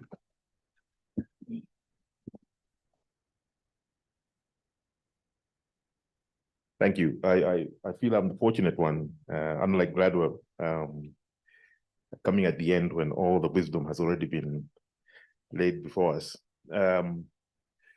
Just 3 comments. First of all is to really congratulate and salute the tremendous effort that has been made by the Global Initiative in putting together this index. It's a truly impressive piece of work, and it's 6 years worth of data, and it'll continue to grow and deepen and become more and more relevant, and so it's a tremendous effort that has to be acknowledged and saluted. When I served on the board of Transparency International in the late 1990s. And part of my mission was I traveled to different parts of the world defending the corruption perception index of Transparency International, because it was used as a rating of which is the world's most corrupt country. And I would say to the Global Initiative, please accept that that's the way you're going to be treated by the media. You will try to present to them that this is not an index. There's a lot of, you try to present the methodology, to explain the complexity, and it's a complex world. You will fail. And it's not bad. It's politicians have a short attention span. It's limited, and an index where there's a bit of a ranking between countries is not a bad thing to wake them up. I come from Kenya. Welcome, everyone. And I make the same observation that Professor Alemika made, that it's the biggest, the baddest, and the wildest who are at the top of this index in terms of the relationship between criminality, democracy, and resilience. Nigeria, Kenya, and South Africa. And so I think there's definitely a relationship between these large, boisterous, open societies, which are democratic, struggling with their democracy. It's a challenged, contested space, but are open economies where a lot is happening, and at the same time. I wanted to make just two comments. I said these are democracies, and just to share a lesson from anti-corruption after 30 years since really anti-corruption became part of the global development lexicon, anti-corruption. And this applies to especially these 3 big countries that are at the top of this index in many respects. Over the last 30 years, we've implemented all the measures. Let me focus on anti-corruption, but also on democracy. We have the institutions, we have the constitutions, we have the legislation for democracy, for anti-corruption.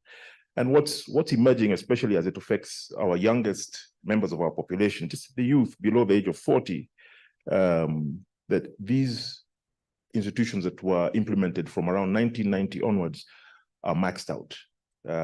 And if you look at the kind of results coming out of Afrobarometer and other surveys that poll youth across the continent, they are increasingly dissatisfied with what democracy is delivering to them, and the important lessons for us there.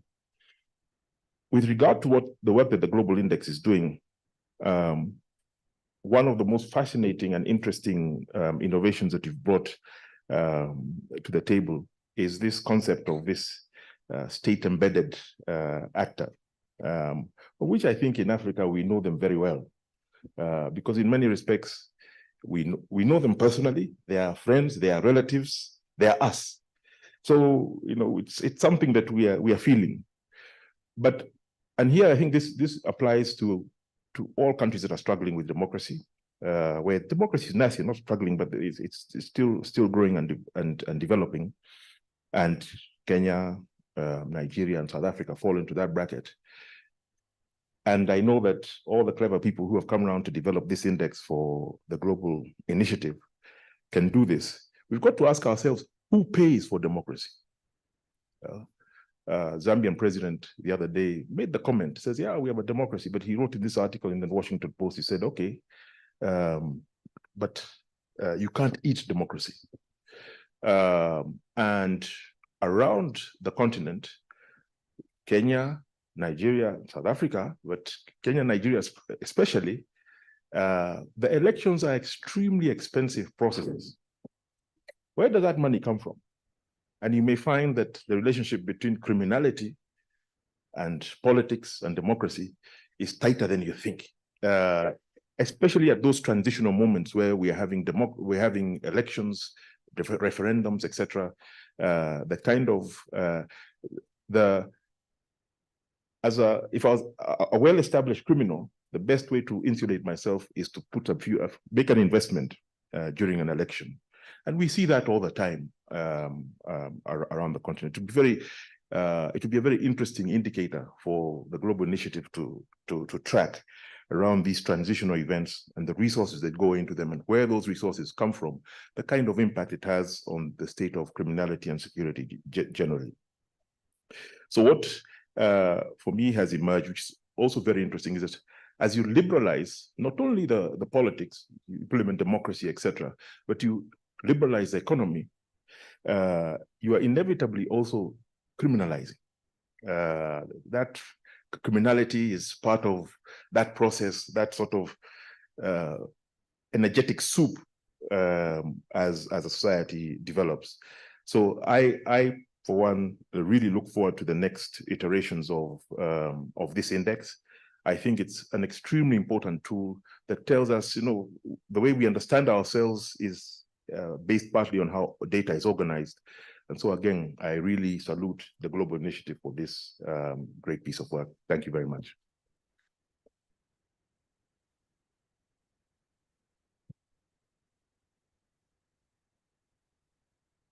Thank you, John. Yeah, it's time now for questions and answers. And also bearing in mind that there are those who are participating virtually who will also have an opportunity to ask a few questions.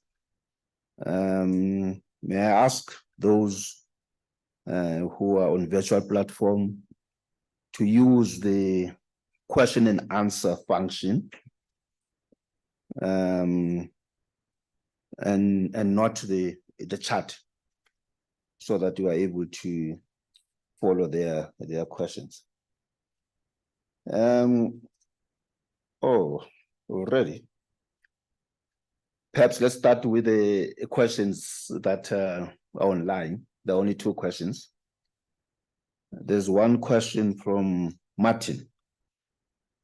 It says, various drug markets are significant on their own, but together illicit drug trade is about 4 times larger than the largest illicit activity. Are there not similar patterns and players across the various illicit drug trade? Any panelists would? Better? Yo. Yes, Kumbi.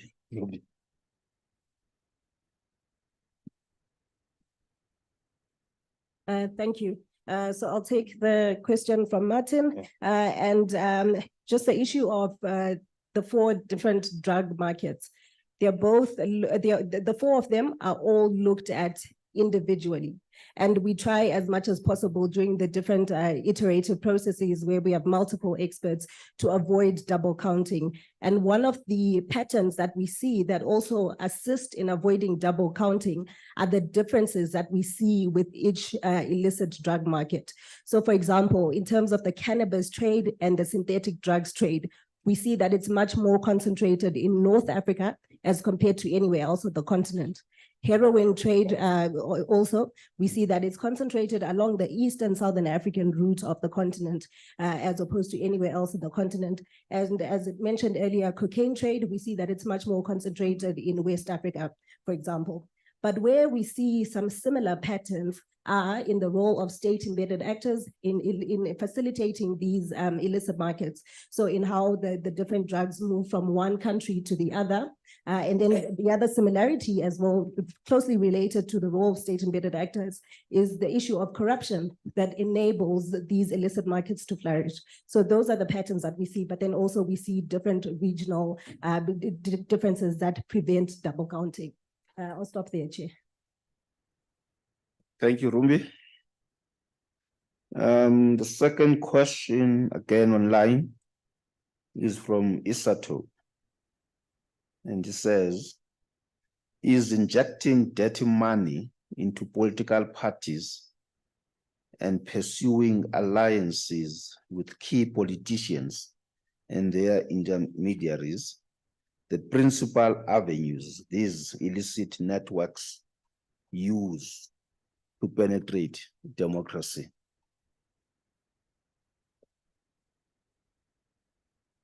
I'll repeat the question. Sorry. We're just taking this from the online now. The third question, with no name. Are there policy guidelines for civil society, states, and the international community to protect democratic life from the spread of illicit influence? Now, those in the House, it's your turn. Yes, what's you? Yeah, mine is a comment really. I'm very impressed by the index, but I'm intrigued. This naming of the large economies, Nigeria, Kenya, and South Africa. And I wondered whether there is a way in which this index would shed some light on the relationship between predation in lawful markets and how that predation creates illicit markets and forces companies to move into illicit markets. And I'm thinking about, for example, the economy of cattle rustling in Kenya. The beef market in Kenya, beef is cheaper than chicken. And the reason why beef is cheaper than chicken is because of most of our beef is rustled. 70% of Kenyan beef comes from the north, and then most of the beef markets there are rustling markets. So the supply chains, the way supply chains link illicit markets to licit markets, and then the way the political class locates itself in the illicit market for the purposes, I know some of the cattle rustlers in Kenya, for example, have been politicians. They locate themselves in those illicit markets to finance politics, and then they go to make laws. The laws are supposed to build resilience, but those laws are being built to thwart the lawful markets. So I think that sort of relationship, so that it is not just the direction of funding coming from illicit markets, it's the policies made by the people who have benefited from illicit markets that then create those illicit markets. I've got a hand here. Yes, in the middle row. Yes, sir. Thank you. My name is Andrew Franklin. I'm a security operator. I've lived in Kenya since 1981. And so this is my observation is based on experiences and also knowing several of the panelists over the course of decades now. My observation is that Kenya at 60 is an environment in which impunity, maladministration, and illicit activities rule. And we have a system of lawlessness of rules that interfere with actually obtaining justice, even justice in traffic accidents or property disputes. People, it comes down to almost daily life. The ease of doing illicit business in Kenya is quite high because of state-embedded actors and the fact that we have a system of state capture.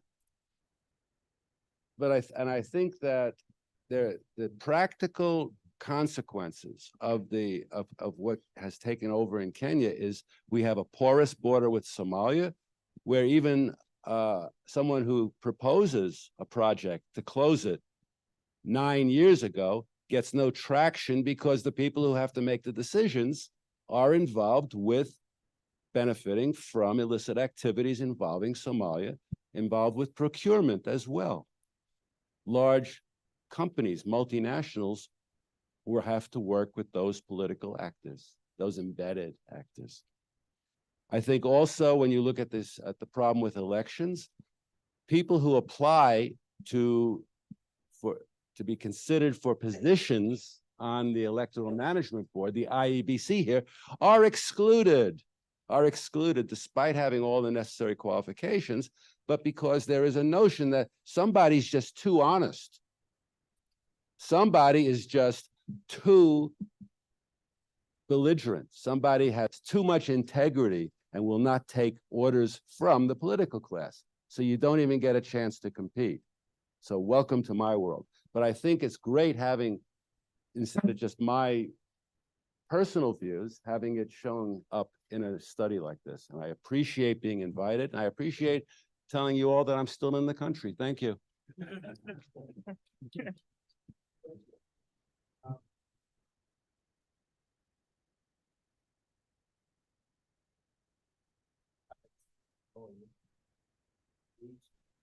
And perhaps when you respond, not necessarily use the organization, but just their personal information. Oh, I've forgotten this. But I hope people have heard me, that when they respond, it should be more, in terms of their own personal views, not necessarily the views of their organizations. Thank you, sir. I think there was a hand there, and the lady in black and white, Orlando Parades. Thank you very much. My name is Bernice. I work in drug policy advocacy, and we do a lot of research with people who use drugs. My question is on the index. Of late, in the last 4 years or so, we've seen a wave and a push towards legalization of cannabis. And we have seen South Africa, Zimbabwe, Zambia, Uganda go ahead to legalize cannabis for commercial use. Has this legalization concept contributed to the rise in criminality in East Africa? Because even in Kenya right now, we are saying, can we criminalize cannabis for economic purposes? But does it lead to increase in crime? That is one thing. And did the index take that into consideration? Thank you very much.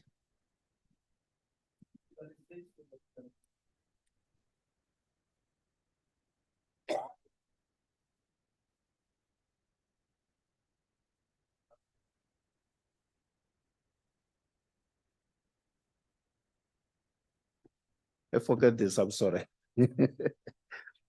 This question is on legalization of cannabis, whether it's a major contributor or even a small contributor to increasing levels of crime.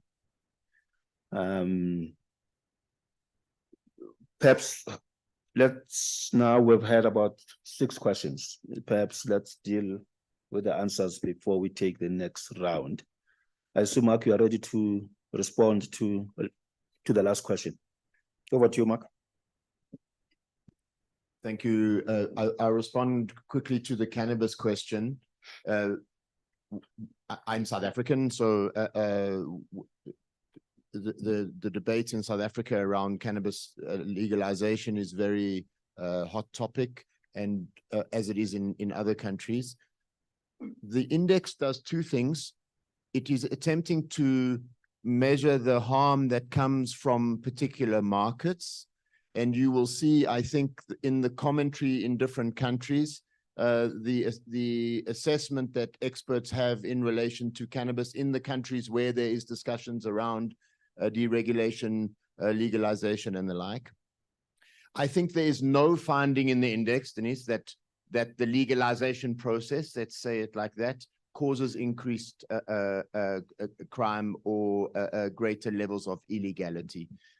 You have to read very carefully again, because there's a lot of information in the index. But I think I think the index shows or pushes towards that general conclusion. You could have a debate on this, a whole seminar on this, as you know very well. So I'll leave it there.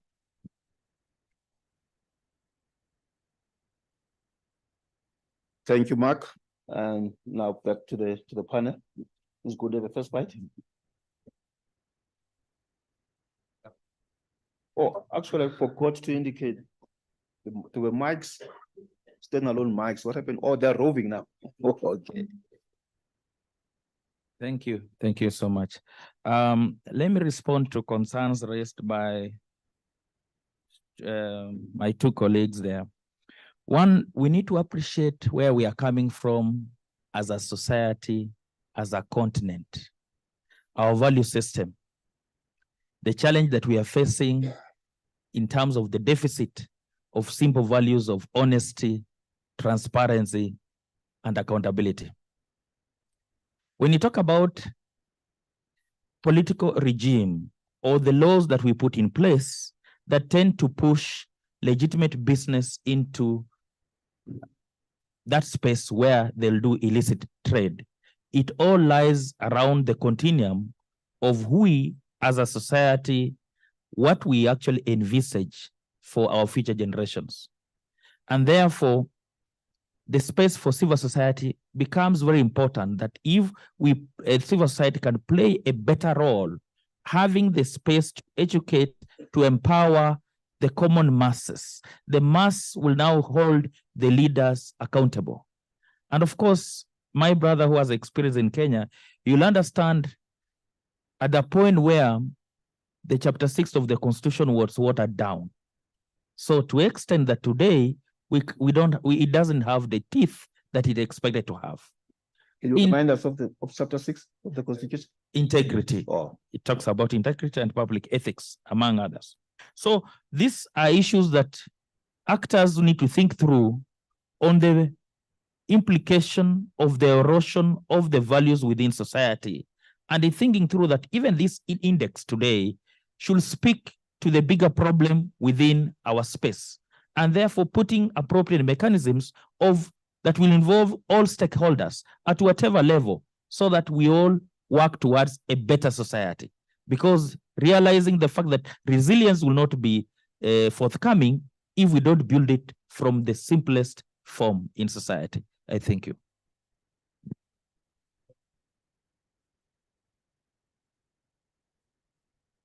Okay, I will concur with the point that was raised about the link between licit and illicit market.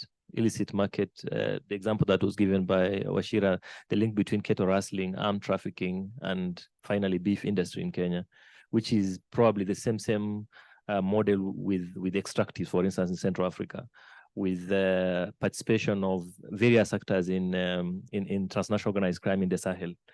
But again, very worrying, not just here in Kenya, but the ease of doing illicit business is high, both taxation and also licensing, which generally moves entrepreneurs within businesses that can bring high profit with less risks. So the attraction of criminal markets in terms of profitability is increasing across Africa. So if one is to take someone probably digging for cobalt in DRC, where state fragility has meant that the government cannot provide road, cannot provide market, And then foreign actors like from Asia will be providing easy profit at that point. So for this individual, getting a license to mine in Eastern DRC is hard. So what does these individuals do? They'll engage in illicit market, but then there is then the people with licenses, the people who are in the state-run institution who can now who can allow for that criminal output to get legitimacy and get into international markets. So the link between illicit market and licit market is quite clear, I think, from my own opinion, as far as markets across Africa is concerned. But worrying for me personally is the cost of doing licit businesses is increasing. And that makes markets that are illegal very attractive for various actors. And people have to eat. And again, I think this is where the state institutions must come in and address the real problem that faces individuals doing businesses across Africa. Thank you. I think I'll, some of the questions are best addressed by the experts. I would be very much in a generalist mode in answering, but I would link onto that, the link between the licit and the illicit, and we're calling on the very same players to deal with illicit markets who themselves are involved, as our friend Andrew was pointing out from the floor, in driving the illicit markets by, for example, capturing policy, and as Washira was pointing out in his example, driving policy which in the end privileges the illicit or acts to prevent and this is how resilience also gets hollowed out. When you see lawmakers using the law in order to subvert the law, then you end up with a very intractable situation where the illicitness is reproducing itself because it's as you say, embedded in the state. It's sort of like introducing something into the genetic code, which keeps on, reproducing itself. I think you cannot, just like you can't be just a little bit pregnant, you can't just be a little bit illicit. It's, as we've seen with the progression over the years, criminality has risen, proliferated, grown varied forms and tentacles, and hollowed out the very mechanisms which would be intended to address it. So, yeah. So I think the key questions have been addressed quite comprehensively. I'll just add that in my experience, especially talking about the private sector, mainly private sector that is doing business with and has complex supply chains, long supply chains. And this is the case around the world. I don't think it's specific to Africa. It's simply the stage of development that we are at. The attitude towards criminality and corruption is quite rational. And they will complain when the consistency and predictability of the corruption or the criminality is lost. But if they know that they go into a market and they're paying $100,000 to the following officials for business to function properly, they will do it and it's considered a tax. For a long time, let's face it, even in countries like Germany and France, the bribery of foreign public officials was tax deductible as a business expense. It took quite a bit of advocacy in my early career in anti-corruption to remove that and to convince some of these governments. Some of the governments said, okay, we will change the law so that our companies, like the big oil companies, are not going around bribing officials across Africa, etc. They said, listen, we would like to have a grandfather clause in the law so that the bribes that have already been negotiated can continue. So that's the kind of negotiation that you have. So for business, especially when you have complicated supply chains, large groups of employees, etc., and it's the same for them as for the poor. Corruption, criminality arrives to them as extortion, and the cost of exit is very high. If you've invested $50 million in a plant exiting, and it can be very, very difficult. The same thing for a poor person who bumps into a policeman in the street. It's a big challenge to avoid paying $2 when the consequences of not paying it means you can disappear into the bowels of a very, very brutal criminal system. I'll just point colleagues here to very interesting research that's coming out of Chinese China watchers. One of them, Yuan Ang.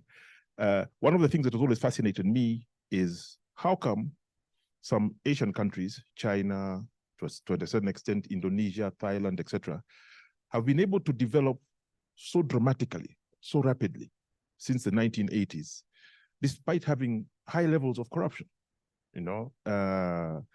and she makes an interesting distinction, which I find very fascinating. It says there are two kinds of corruption, where you have petty and grand corruption that involves theft of public resources or goods, for which no goods are returned, whether somebody just uses their power or discretion to extract these resources and externalize them or personalize them. And then you have the phenomena of the kind of corruption. It's still corruption. I'm not making a value judgment. It's still corruption, where people are paying speed money, where a transaction or a good is delivered, but you're paying to speed it up, or to make it happen for you more quickly than others. It contributes to inequality. It has a whole range of problems, but a good or service is exchanged. At the higher level, you have what they call access money, where it's a business that wants a land license or some, to be able to complete a transaction. Again, it's slightly different, and the research is emerging that in societies where you have this latter form of corruption, which is still corruption, still very problematic, and it exacerbates inequalities that can lead to political difficulties.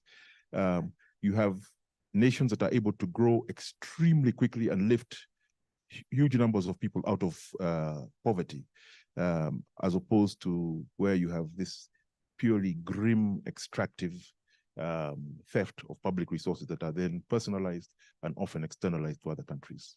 Thank you. Thanks, John.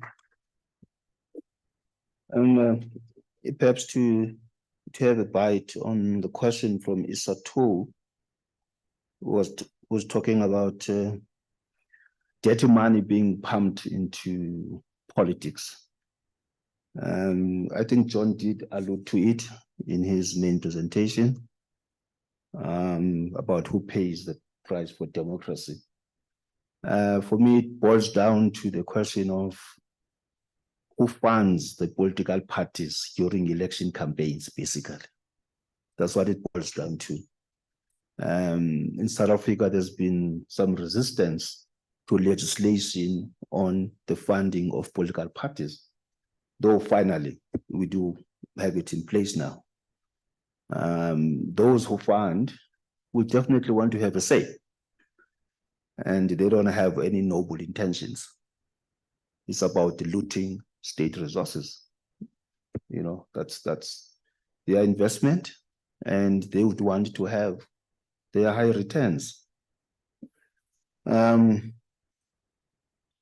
There's another question here on policy guidelines for civil society states to protect democratic life from the spread of illicit influence. Anyone who wants to attempt this one? I can just say very generally and hand over to people like, I don't want to ambush anybody, so I won't name them, but I mean, we have, in the introductory session, we talked about the existence of international conventions, such as the UN Treaty on Organized Crime.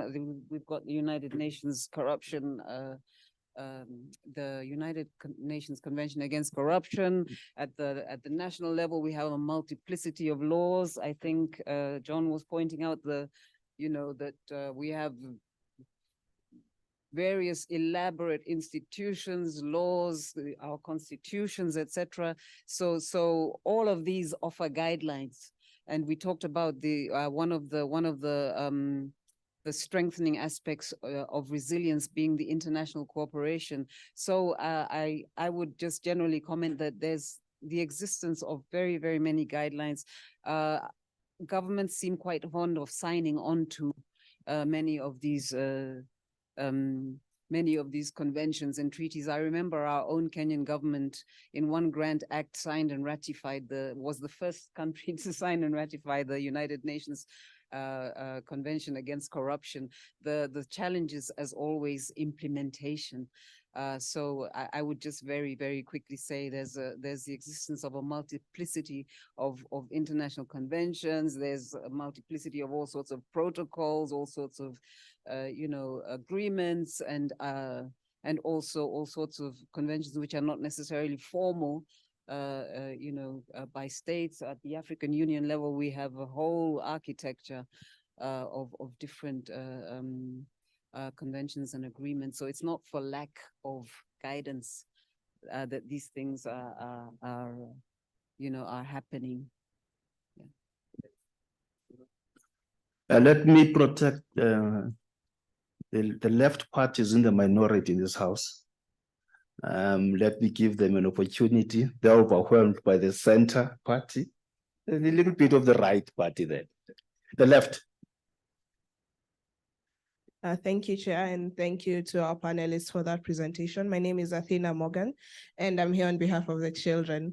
So my question is, or my food for thought is, the index is very good. It highlights most of the key aspects that we are meant to look at from a national and a regional perspective. But then there is the issue of children who are victims, yes, but they're also enablers. They're being trafficked. They're the ones who are carrying these goods or whatever illicit product from one location to the other. As we're looking at this index and as we are talking about policy change or what we are supposed to do going forward, how are we focusing on the role of child-enabled criminality?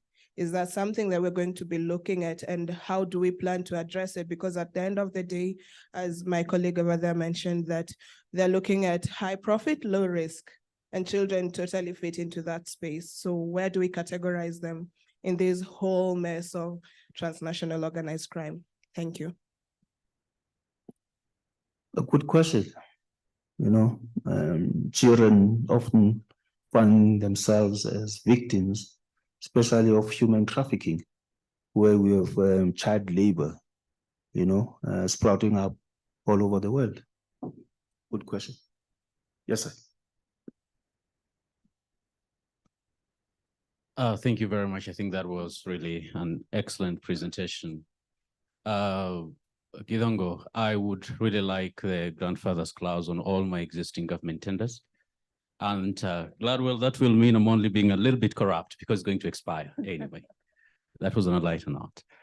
Now, for those of us in East Africa, this is certainly very depressing news, but it is news that we must really hear. So we are not going to kill the messenger, but there is a method to delivery of a message. And the reason I'm saying the method is because you demonstrated, Rumbi, clearly the nexus between political instability, conflict, and criminality.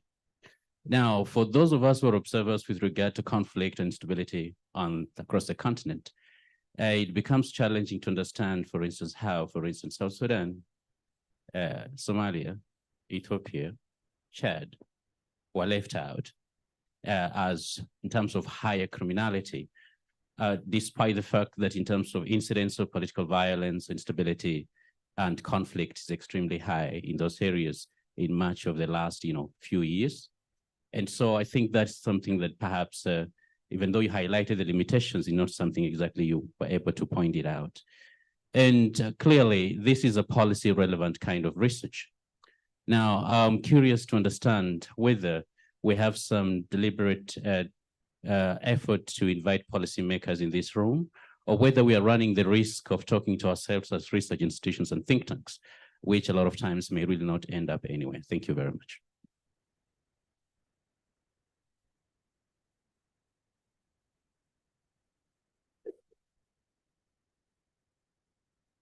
Thank you very much. My name is Wanyama Chebusiri, former BBC journalist, media trainer, and a communication consultant. One of the key findings from the index is the shrinking space of the civil society. And this has raised my concern because we cannot overemphasize the role played by the civil society in the socio-economic and political lives, especially in Africa. Now, my question is, from the authors of this report, why is the space of civil society and lobby groups shrinking? And also, when you turn around the room, many of these fellas, including the panel, comprises of the civil society, perhaps Gladwell, Kidongo. Why are you shrinking? Thank you. Thank you. I think that was the last question. The last 3 questions we've had in this round. Is there another question? Oh, okay. Perhaps we shall start with Rumbi responding to the second question, which will also partially require Mark, perhaps, to deal with the question of the intent, whether there was an intention to also have policymakers as well presenting this index. And then, of course, there's the question of children being victims in human trafficking. And then the last question, the shrinking space for civil society. But what I know, you must fight for your space, sir. You must fight for your space. It's not going to be given to you. So start, and then after this, we'll break for lunch. Okay, thank you, and thank you everyone for the questions as well. Starting with Athena's comment slash question on the issue of child victims as well as child enablers. So while we don't necessarily disaggregate all our data by age group, for example, we do take into account the involvement of children within the different illicit markets, and then we also look at the harms that each illicit market has, and that would also include the harm that the illicit market has on children as well. So to the furthest extent as possible, the index does take both those factors into account within its evaluation. And then the question on higher criminality in areas of instability. So what the results show is that correlation between conflict and instability as well as criminality is high. But the reason why sometimes, as you pointed out, in certain countries, criminality may not necessarily be high in countries that have higher levels of instability, for example, is because, remember, the index evaluates the scope and scale of 15 criminal markets. So each of those is equally weighted against the conditions that are happening within the country. So while in conflict and instability will drive certain criminal markets, such as human trafficking, for example, extortion and protection racketeering, as another example, it may not necessarily drive other criminal markets, and that is what brings that criminality score for that particular country, although experiencing conflict, it brings it down a little lower. And then on the question about inviting policymakers, we do engage with a lot of policymakers, and what we do is we use the reference, the index, as a key reference tool to engage policymakers on how policies can best be developed to build resilience, but to also respond to criminality on the continent. And then the question on why the space for civil society is shrinking. What the results have shown over the last 3 iterations is that between 2019 and 2021 in particular, there was stifling of civil society by governments as they tried to manage the pandemic, and that also resulted in a stifling of civil society actors. But that has continued way past the pandemic, and so that is why that trend is continuing. As conflict fragility increases on the continent, we see that democratic institutions that are bolstered by civil society continues to shrink for those 2 reasons as well. I think that's those are the questions, but I'll hand over to Mark to just add quickly. Thank you. Okay. Thanks, Ruby. Seem to be having quite a big appetite. for having taken all 3 questions. But I will also leave time for the panel to respond should they deem it necessary. Should they deem it necessary? Okay.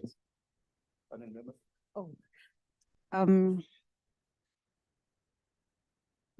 Very quickly on the issue. I mean, Rumbi spoke about the impact of the management of COVID on the shrinking civic space, and for me that goes back to what was also said about the importance of non-state actors. And I keep saying non-state actors, and at the back of my mind there's also the thought that those non-state actors were not always positive, because we talked particularly in the East African region of the activities of non-state actors who are, you know, like private militias, etc., who are contributing to the rise of criminality. But we did point to the positive role that can be played by non-state actors in addressing the issue of criminality. And for me, the way that the state dealt with COVID in many countries was a reflection of the resilience and capacity or lack of, and also perhaps governance traditions, a reliance on a more coercive approach to, for example, law enforcement, rather than you know, reaching out, persuading, involving, being, you know, participatory. So I think you know, that the dealing with civil society as a problem rather than as a partner also contributed to the shrinking of the civic space. I think we could go on and on about shrinking civic space. I'll just limit myself to that aspect. The tendency to rely more on a public order approach rather than looking at you know, looking at it as more of a governance, meaning inclusion, participation, etc.